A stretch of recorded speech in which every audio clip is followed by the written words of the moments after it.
معزز حاضرین، قبل جمعے کو آپ حضرات کے سامنے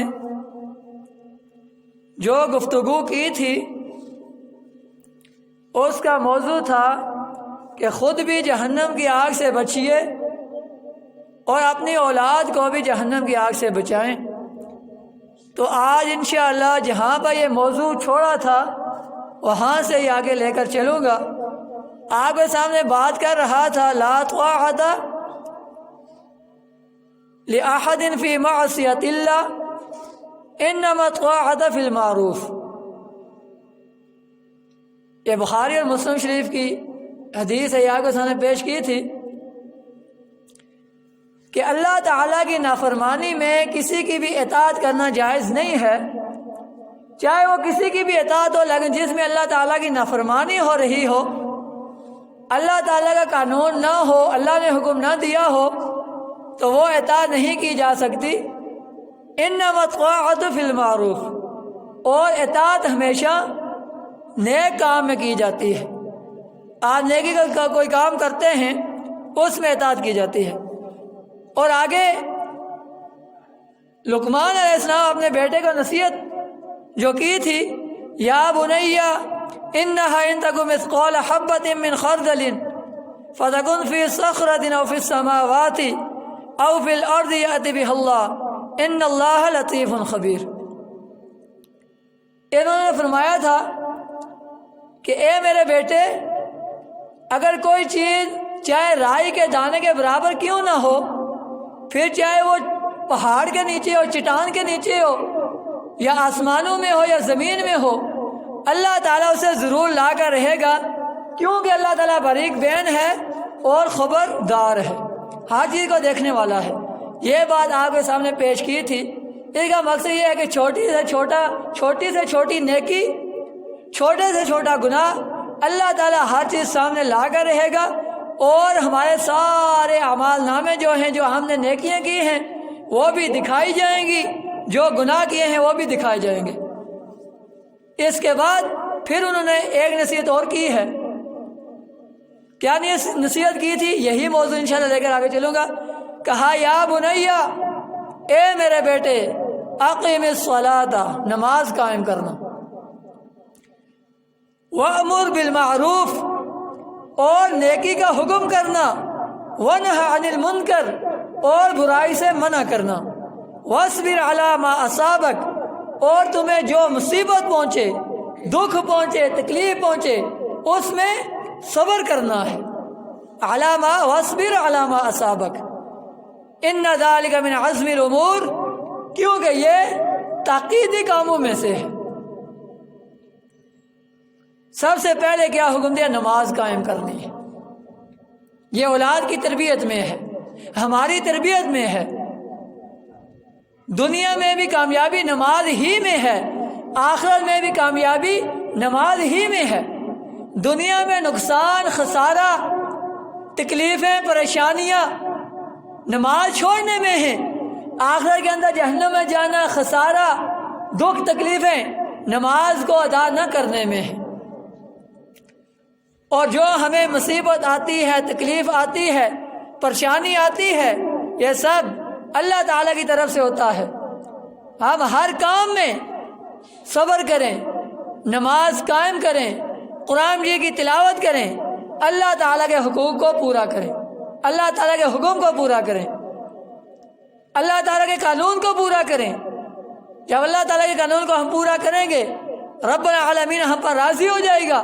جب اللہ ہم پر راضی ہو جائے گا، ہمارے سارے کام بن جائیں گے۔ آپ کے سامنے یہ عرض کی تھی پچھلے جمعے کو کہ آپ کے سامنے وہ حدیث پیش کروں گا کہ جس میں فرمایا کہ جب بچہ 7 سال کا ہو اسے نماز سکھائیں، اسے پڑھائیں، اور جب 10 سال کا ہو جائے نہ پڑھے اسے سزا دیں اور مار کر نماز پڑھائیں۔ یہ عربی عبارت رہتی تھی۔ یہ ابو داؤد شریف کی حدیث 5868 ہے۔ فرمایا مرو اولادکم، مرو اولادکم، اپنی اولاد کو حکم دو بالصلاۃ، نماز پڑھنے کا، وہم ابناء 7 سنین، جب وہ 7 سال کے ہو جائیں۔ جب بچے 7 سال کے ہو جائیں انہیں نماز سکھائیں اور ان کو نماز پڑھنے کا حکم دیں۔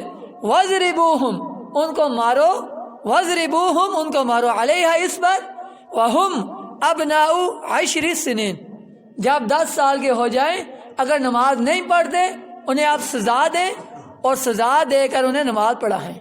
یعنی یہ یہاں سے یہ پتہ چلتا ہے کہ کوئی ایسی حالت نہیں ہے جس میں نماز کی معافی ہو، اور والدین کے لیے بھی کوئی چھوٹ نہیں ہے کہ وہ اپنے اولاد کو نماز پر نہ لائیں، کیونکہ یہاں پر یہ مثال دی ہے کہ یہاں تک بھی اللہ تعالیٰ نے حکم دیا ہے، نبی کریم صلی اللہ علیہ وسلم نے حکم دیا ہے کہ اگر نماز نہیں پڑھتے انہیں آپ سزا دیں، ان کو مار کر نماز پڑھائیں۔ تو اس لیے ہمیں خود بھی نماز 5 وقت نماز باجماعت ادا کرنی چاہیے، اپنے اولاد کو بھی تاکید کرنی چاہیے، ان پر سختی کرنی چاہیے کہ 5 وقت نماز باجماعت ادا کریں۔ مسجد کو آباد کرنا چاہیے تاکہ اللہ تعالیٰ ہماری دنیا اور آخرت کے سارے کاموں کو بنا دے۔ آگے فرمایا وَلَا تُصَعِّرْ خَدَّكَ لِلنَّاسِ، اپنے آپ کو بڑا تصور کرتے ہوئے، لوگوں کو حقیر سمجھتے ہوئے ان سے منہ نہ موڑنا۔ وَلَا تَمْشِ فِي الْأَرْضِ، اور زمین میں اطراء کرنا چلنا، اکڑ کرنا چلنا، کیونکہ یہی زمین کل ہمیں پکڑ لے گی اور یہ ہم پر سوال کرے گی۔ جب تک سوالوں کے جواب نہیں دیں گے اس زمین نے ہمیں چھوڑنا نہیں ہے۔ وَلَا تَمْشِ فِي الْأَرْضِ، زمین پر اطراء کرنا چلنا، اکڑ کرنا چلنا۔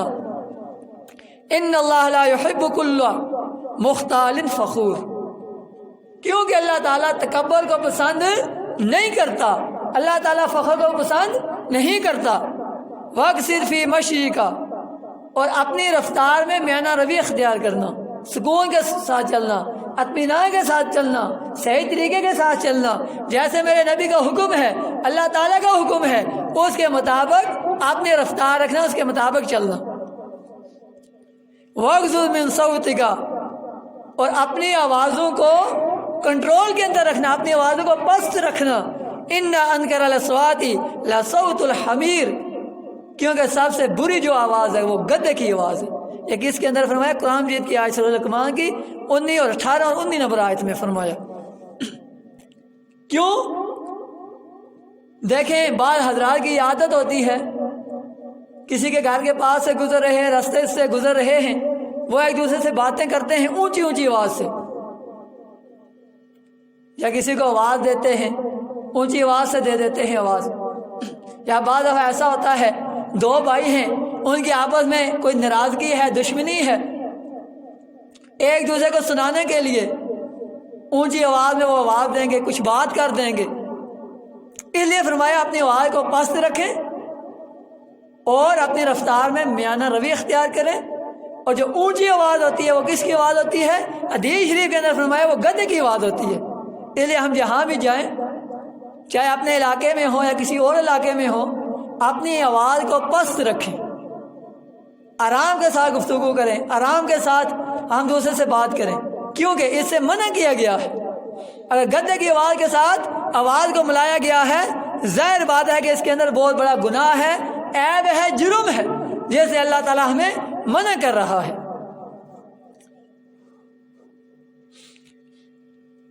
اب نبی کریم صلی اللہ علیہ وسلم عبداللہ بن مسعود رضی اللہ تعالیٰ عنہ نبی کریم صلی اللہ علیہ وسلم کے ساتھ جا رہے ہیں، وہ کہتے ہیں جاتے جاتے نبی کریم صلی اللہ علیہ وسلم کہنے لگے یا غلام، اے بچے، الا اعلمک کلمات ینفعک اللہ بہن، کہنے لگے اے بچے میں تجھے ایسے کلمات کیوں نہ سکھا دوں کہ جن کلمات پر تو عمل کرے گا اللہ تعالیٰ تجھے بہت زیادہ فائدہ پہنچائے گا، بہت زیادہ اجر دے گا، دنیا بھی کامیاب ہو جائے گی، آخرت بھی کامیاب ہو جائے گی۔ عبداللہ بن مسعود کہتے ہیں یا رسول اللہ کیوں نہیں بتا دیجئے؟ میرے رسول نے فرمایا احفظ اللہ یحفظک، تم اللہ کے احکام کی حفاظت کرتے رہو، اللہ تعالیٰ تمہاری حفاظت کرے گا۔ احفظ اللہ یحفظک، تم اللہ تعالیٰ کے احکام کی حفاظت کرو، اللہ تمہاری حفاظت کرتا رہے گا۔ اللہ کے احکام کیا ہیں؟ سب سے پہلا حکم یہ ہے کہ ہم بچے ہوتے ہیں، جب بولنے لگتے ہیں ہمارے والدین ہمیں اول کلمے کی تاکید کرتے ہیں، لا الہ الا اللہ محمد الرسول اللہ، اللہ کے سوا کوئی معبود نہیں ہے، محمد صلی اللہ علیہ وسلم اللہ کے رسول ہیں۔ احفظ اللہ یحفظک، اللہ کے کام کی حفاظت کرتے رہو، اللہ تمہاری حفاظت کرے گا۔ سب سے پہلے ہم نے کلمہ پڑھا، رب العالمین کے احکام کو محفوظ کر لیا، دائرہ اسلام میں داخل ہو گئے، قرآن و سنت کے میدان میں اتر گئے، اب ہم پر نماز لاگو ہوتی ہے۔ کلمے کے بعد سب سے پہلے جو فرض ہے وہ نماز ہے، وَأَقِمِ الصَّلَاةَ، نماز قائم کرنی ہے۔ یہ کیا ہے؟ اللہ تعالیٰ کا حکم ہے، اللہ تعالیٰ کے احکام ہیں، روزے رکھنے ہیں، حقوق اللہ، حقوق العباد کا خیال رکھنا ہے، قرآن مجید کی تلاوت کرنی ہے، پردہ شرم و حیا پر عمل کرنا ہے، دین اسلام کے سارے قانون پر چلنا ہے۔ یہ کیا ہے؟ اللہ کے حکموں کی حفاظت ہے، اللہ کے احکام کی حفاظت ہے۔ جب ہم ان کی حفاظت کریں گے یحفظ کا، اللہ تعالیٰ ہماری حفاظت کرے گا۔ آگے فرمایا احفظ اللہ تجدوہ تجاہک، فرمایا تو اللہ تعالیٰ تمہاری حفاظت کرتا رہے گا، تم اللہ تعالیٰ کی حدود سے کبھی بھی تجاوز نہ کرنا، اللہ کے حدود سے کبھی تجاوز نہ کرنا۔ اللہ کے حدود سے تجاوز کیا ہے؟ اللہ نے حکم دیا ہے نماز پڑھنی تو ہم نے نماز پڑھنی ہے، نہیں چھوڑنی۔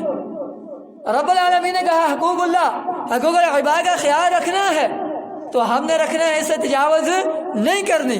کلمہ پڑھنا ہے تو ہم نے پڑھنے سے تجاوز نہیں کرنی، ذکر و اذکار کرنا ہے تو ہم نے کرنا ہے، اس سے تجاوز نہیں کرنی۔ جمعے کی نماز پڑھنی ہے، رب نے حکم دیا ہے تو ہم نے نماز پڑھنے سے تجاوز نہیں کرنی۔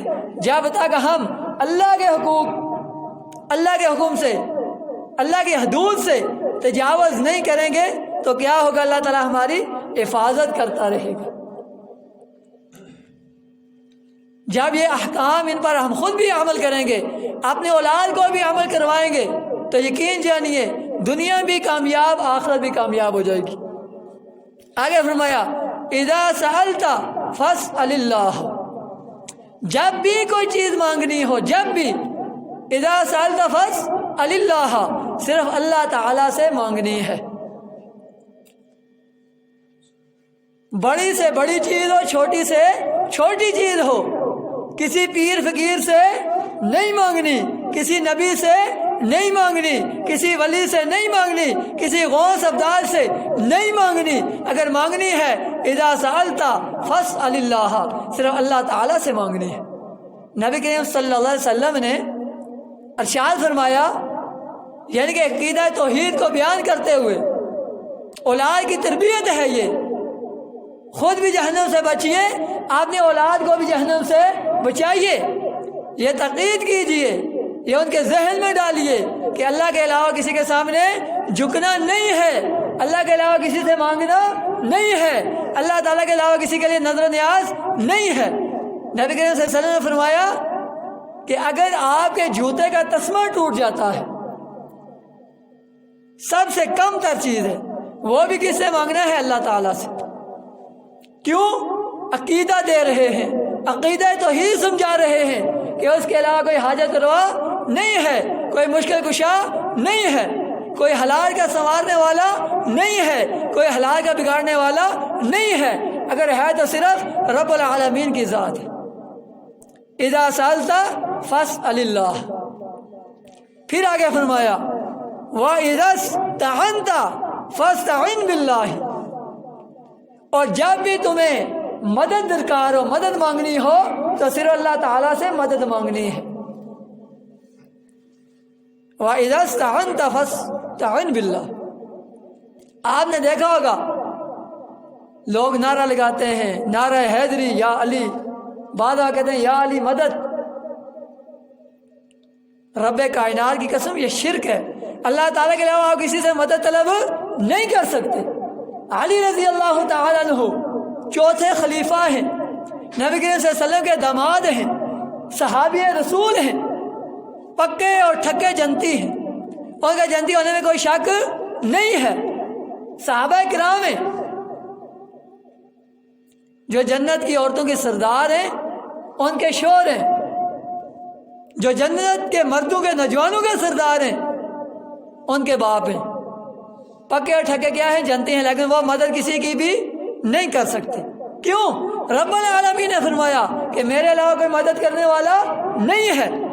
وہ تو صحابہ ہیں، ہمارے نبی محمد رسول اللہ صلی اللہ علیہ وسلم جو عرش پر گئے ہیں، معراج کیا ہے، جنت اور دوزخ کی سیر کی ہے، وہ بھی کسی کی مدد نہیں کر سکتے۔ قرآن مجید میں کئی مرتبہ فرمایا کہ اے میرے پیغمبر لوگوں سے کہہ دیجئے کہ میں تمہارے کسی کام نہیں آؤں گا سوائے اس کے کہ تم میری اطاعت کرو، نمازیں پڑھو، روزے رکھو، حقوق العباد کا خیال رکھو، دین اسلام پر چلو، یہ چیزیں تمہارے کام آئیں گی۔ اگر سارے نبیوں کے سردار، سارے نبیوں کے امام، عرش پر جانے والے اور وہاں سے نمازوں کا تحفہ لے کر آنے والے، وہ اگر کسی کی مدد نہیں کر سکتے، اور بھی کوئی کسی کی مدد نہیں کر سکتا۔ اس لیے فرمایا اذا سألت فاسأل اللہ، جب بھی مانگنا ہو تو اللہ سے مانگیے، وَإِذَا اسْتَعَنْتَ فَاسْتَعِنْ بِاللَّهِ، جب بھی مدد مانگنی ہو صرف اللہ تعالیٰ سے مدد مانگنی ہے۔ اور آگے فرمایا یہ ساری اولاد کی جو ہے تربیت ہے، یہ اس حوالے سے پورے کا پورا موضوع ہے۔ وَاعْلَمُوا أَنَّ الْأُمَّةَ لَوِ اجْتَمَعُوا عَلَىٰ أَن يَنفَعُوكَ بِشَيْءٍ، اور یقین کر لیجئے، جان لیجئے، اگر امت کے سارے لوگ جمع ہو جائیں اور پھر آپ کو کسی چیز کے اندر کوئی فائدہ پہنچانا چاہیں، لم ينفعوك، وہ آپ کو فائدہ نہیں پہنچا سکتے، الا بشیء قد کتبہ اللہ لک، صرف اتنا فائدہ پہنچا سکتے ہیں جتنا اللہ تعالیٰ نے لکھ رکھا ہے۔ یہ عقیدہ توحید ہے، اولاد کی تربیت ہے۔ وَاعْلَمُوا أَنَّ الْأُمَّةَ لَوِ اجْتَمَعُوا عَلَىٰ أَن يَنفَعُوكَ بِشَيْءٍ، ساری امت کے لوگ جمع ہو جائیں، آپ کو کسی چیز میں فائدہ پہنچانا چاہیں، وہ آپ کو فائدہ لم ينفعوك، وہ آپ کو ہرگز فائدہ نہیں پہنچا سکتے، الا بشیء قد کتبہ اللہ لک، لیکن اتنا ہی فائدہ پہنچا سکتے ہیں جتنا اللہ نے لکھ رکھا ہے، اس سے زیادہ نہیں پہنچا سکتے۔ آگے فرمایا وَإِنِ اجْتَمَعُوا عَلَىٰ أَن يَضُرُّوكَ بِشَيْءٍ، اگر ساری دنیا کے لوگ جمع ہو جائیں، لم يَضُرُّوكَ، آپ کو نقصان پہنچانا چاہیں تو آپ کو وہ نقصان نہیں پہنچا سکتے، الا بشیء قد کتبہ اللہ علیک، لیکن اتنا ہی نقصان پہنچا سکیں گے جتنا رب العالمین نے آپ کے مقدر میں لکھ رکھا ہے، ایسے زیادہ نہیں پہنچا سکتے۔ یہاں سے کیا پتہ چلتا ہے؟ سارے نظام کا مالک اللہ ہے، سارے اختیارات اللہ کے پاس ہیں، حاجت روا وہی ہے، مشکل کشا وہی ہے، بگڑی بنانے والا وہی ہے، غوث وہی ہے، ابدال وہی ہے، اس کے علاوہ کوئی بھی نہیں ہے۔ جب ہمارا یہ عقیدہ بن جائے گا، دنیا اور آخرت میں ہم کامیاب ہیں۔ نبی کریم صلی اللہ علیہ وسلم نے ارشاد فرمایا ایک بندہ فوت ہو جاتا ہے، اس کا جنازہ پڑھنے لوگ جا رہے ہیں، اگر اس کے جنازے کے اندر 40 افراد ایسے ہوں گے جو عقیدہ توحید والے ہوں گے، انہوں نے کبھی شرک نہ کیا ہوگا، ان کی وجہ سے اللہ تعالیٰ اس کی بخشش کر دیتے ہیں۔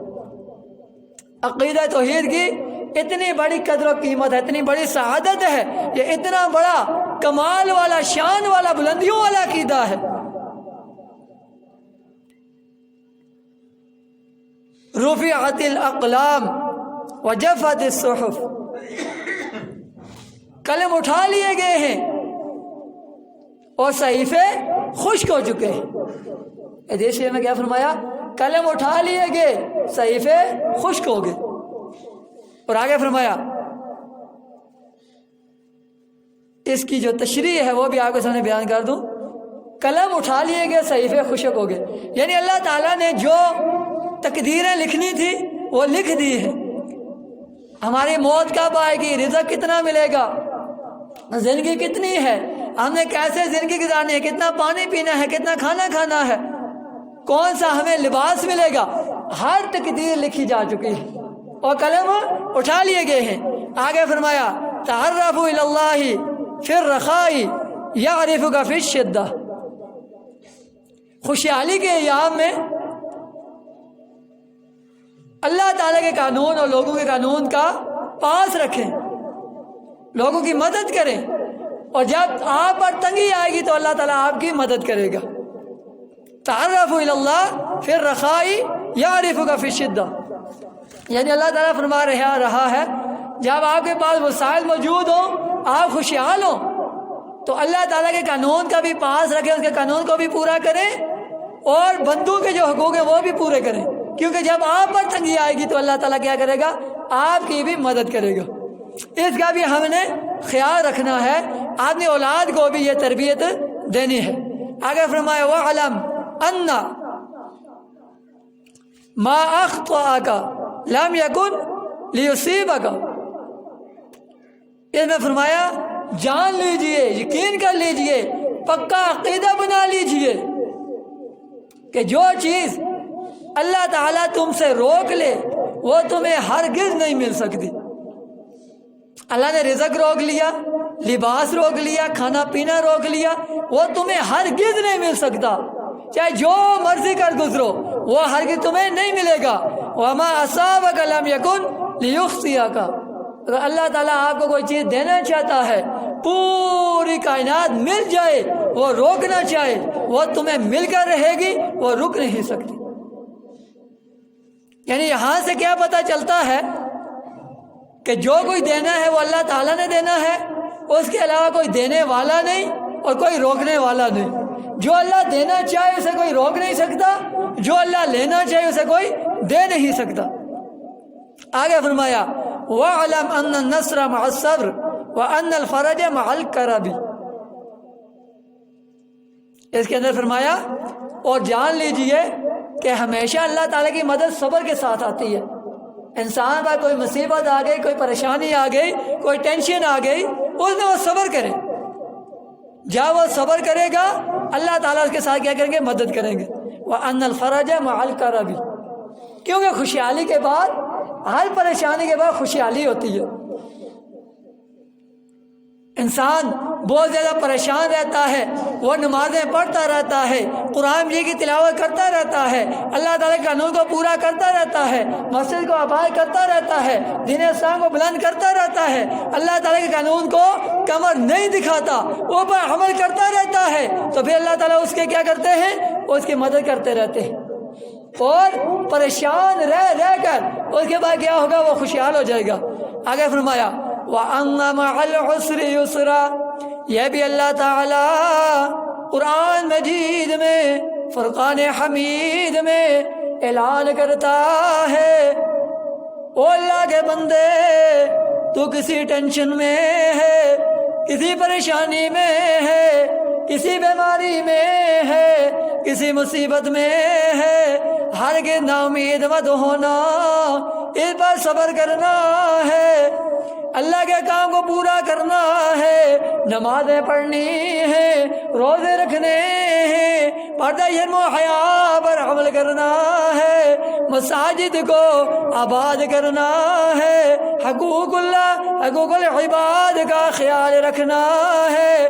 فائدہ کیا ہوگا، وَأَنَّ مَعَ الْعُسْرِ يُسْرًا.